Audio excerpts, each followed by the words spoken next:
6 नाम निकलकर सामने आते हैं। इसमें लाल सिंह आर्या को राष्ट्रीय उपाध्यक्ष बना दिया गया, गजेंद्र पटेल को महामंत्री बना दिया गया, कविता पाटीदार को मंत्री बनाया गया, विष्णुदत्त शर्मा को संयोजक का पद दिया गया, बंसीलाल गुर्जर को किसान मोर्चा का अध्यक्ष बना दिया गया और वहीं आशीष अग्रवाल को मीडिया सह संयोजक बनाया गया। लेकिन इन 6 नामों में कहीं भी नरोत्तम मिश्रा का नाम नजर नहीं पड़ते। इतने सारे चुनाव होने के बाद जिस तरह से समझ में आया कि उनको बीजेपी दरकिनार। क्या एक बार फिर से भारतीय जनता पार्टी ने नरोत्तम मिश्रा का साथ छोड़ दिया?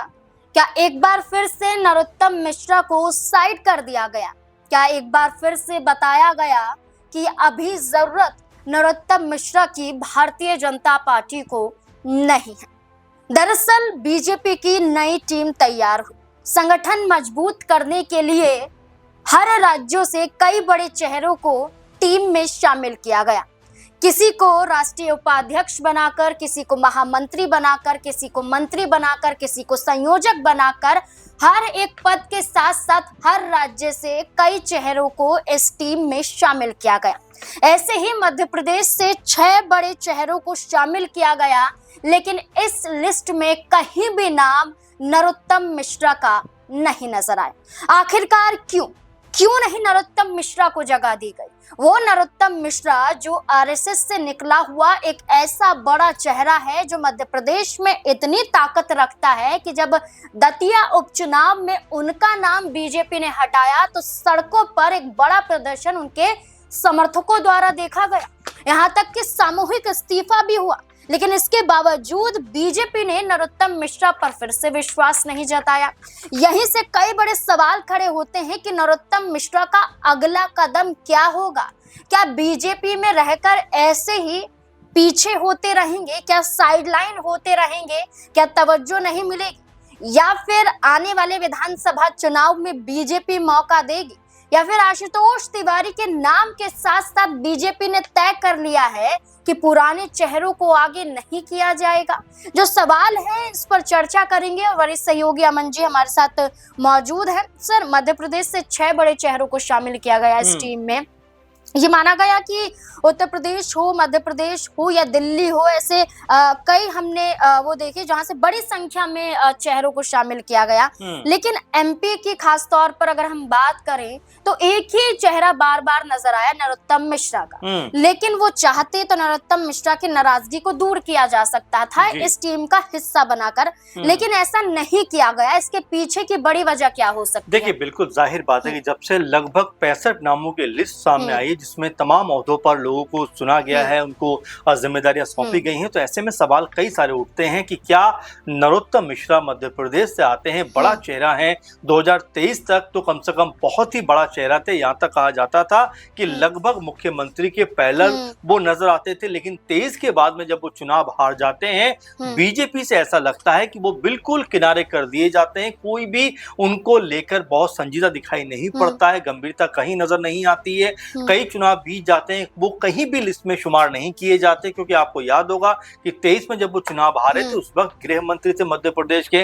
लेकिन चुनाव हारने के बाद जो है लोकसभा के चुनाव होते हैं 24 में, वहां पर कहीं दिखाई नहीं पड़ते। उपचुनाव होते हैं, वहां पर कहीं नजर नहीं आते। फिर जो है राज्यसभा के चुनाव होते हैं, उसमें कहीं दिखाई नहीं पड़ते। और फिर दतिया पर उपचुनाव होता है, वहां पर दिखाई नहीं पड़ते। इतने सारे चुनाव होने के बाद जिस तरह से समझ में आया कि उनको बीजेपी दरकिनार कर रही है, क्योंकि दतिया पर जो उपचुनाव हो रहा था और जब तारीखों का ऐलान हुआ उसके बाद में अपना बाकायदा वो नामांकन पत्र भी खरीद लेते हैं, लेकिन तब भी उनको इग्नोर कर दिया गया। अब ऐसे में जो ये लिस्ट सामने आई है, आपने बिल्कुल सही कहा, अगर हम मध्य प्रदेश से देखें तो लगभग 6 नाम निकलकर सामने आते हैं। इसमें लाल सिंह आर्या को राष्ट्रीय उपाध्यक्ष बना दिया गया, गजेंद्र पटेल को महामंत्री बना दिया गया, कविता पाटीदार को मंत्री बनाया गया, विष्णुदत्त शर्मा को संयोजक का पद दिया गया, बंसीलाल गुर्जर को किसान मोर्चा का अध्यक्ष बना दिया गया और वहीं आशीष अग्रवाल को मीडिया सह संयोजक बनाया गया। लेकिन इन 6 नामों में कहीं भी नरोत्तम मिश्रा का नाम नजर नहीं आता, क्योंकि अनुभवी नेता है, दतिया में 3 बार जीत चुके हैं, उसके अलावा भी 2-3 बार चुनाव जीत चुके हैं। लेकिन क्या 23 में चुनाव हारने का इतना ज्यादा उनको जो बीजेपी कह सकते हैं कि दरकिनार करेगी, किसी को यकीन होना मुश्किल है। 23 की क्या बात करें, उपचुनाव में भी चलिए आशुतोष तिवारी चेहरा थे, लेकिन जो हाथ था वो नरोत्तम मिश्रा का माना जा रहा था कि वही आशुतोष तिवारी को जिताएंगे।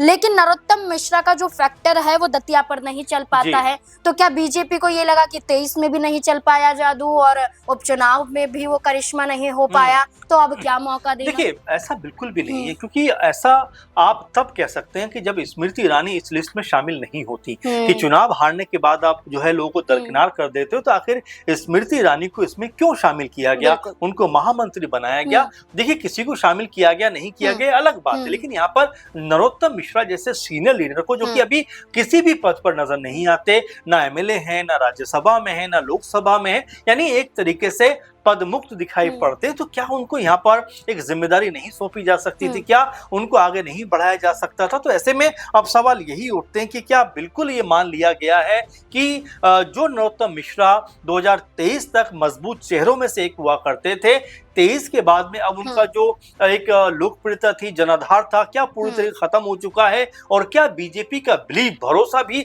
उनके ऊपर से उठ चुका है? क्योंकि आपको ये भी याद होगा कि जब दतिया में बीजेपी की चुनाव में हार हो जाती है, उसके बाद में कोई भी ये बात नहीं कहता कि ये जो हार है आशुतोष तिवारी की हार है, बल्कि ये कहते हुए नजर आते हैं सब लोग कि बीजेपी की तरफ से कि ये नरोत्तम मिश्रा ने हरवा दिया। इस तरह की बातें लगातार होती हुई दिखाई पड़ती है। तो ऐसे में आप ये मान सकते हैं कि नरोत्तम मिश्रा को लेकर बीजेपी के अंदर कोई बहुत पॉजिटिव माहौल नहीं रह गया। सर, जब वसुंधरा राजे को मुख्यमंत्री पद से हटाया गया था, तो उनके समर्थक भी उनके आवाज पर जुट गए थे और ये कहा गया था कि वसुंधरा राजे जो ऑर्डर देंगी वो हम फॉलो करेंगे, यानी कि अगर बीजेपी का साथ भी छोड़ना है तो हम वसुंधरा राजे के साथ हैं। और ऐसा ही हम दतिया उपचुनाव में नरोत्तम मिश्रा के उस पावर को देखा कि नरोत्तम मिश्रा नहीं तो हम भी इस्तीफा सौंप देंगे, सामूहिक इस्तीफा यहाँ पर बीजेपी को सौंपा जाता है। तो ये प्रभाव नरोत्तम मिश्रा का है और राजस्थान में वो प्रभाव वसुंधरा राजे का बतौर मुख्यमंत्री। अब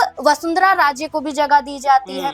ये कहा जाता है कि रह रहकर उनके बयान ऐसे थे कि मानो कि वो बीजेपी पर कटाक्ष कर रही हैं, तंज कर रही हैं, लेकिन नरोत्तम मिश्रा ने हाल फिलहाल में ऐसा कुछ नहीं कहा।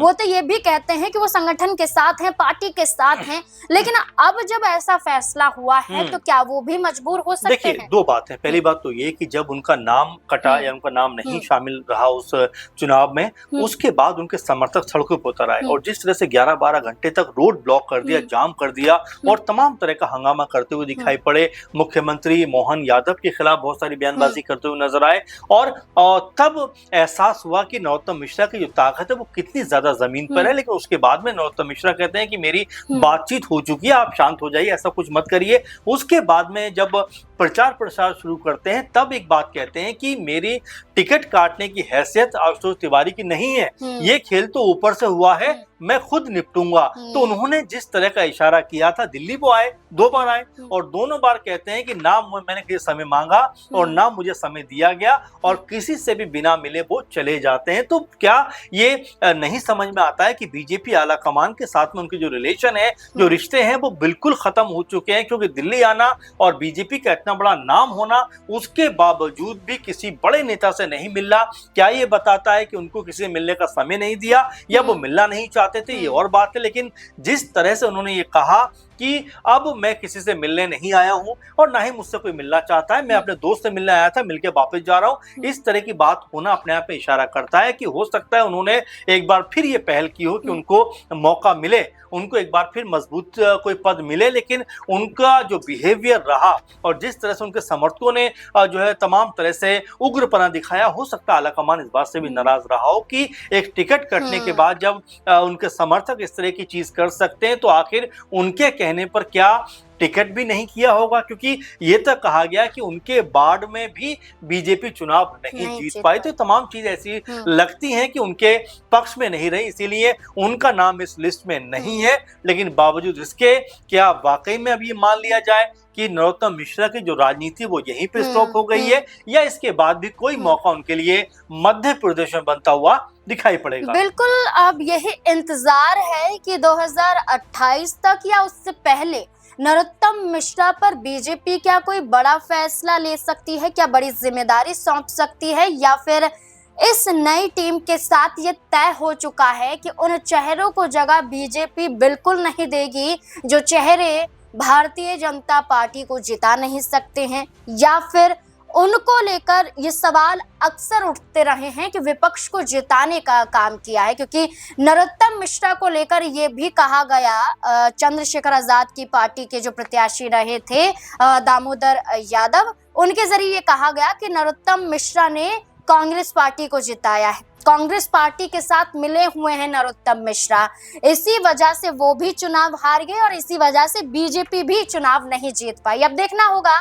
कि आखिरकार एक चेहरा है और इसी एक चेहरे की वजह से मध्य प्रदेश में एक तबका तो पूरी तरह से उसका समर्थन कर रहा है नरोत्तम मिश्रा का, और एक तरफ बीजेपी है कि फैसला नहीं ले रही है।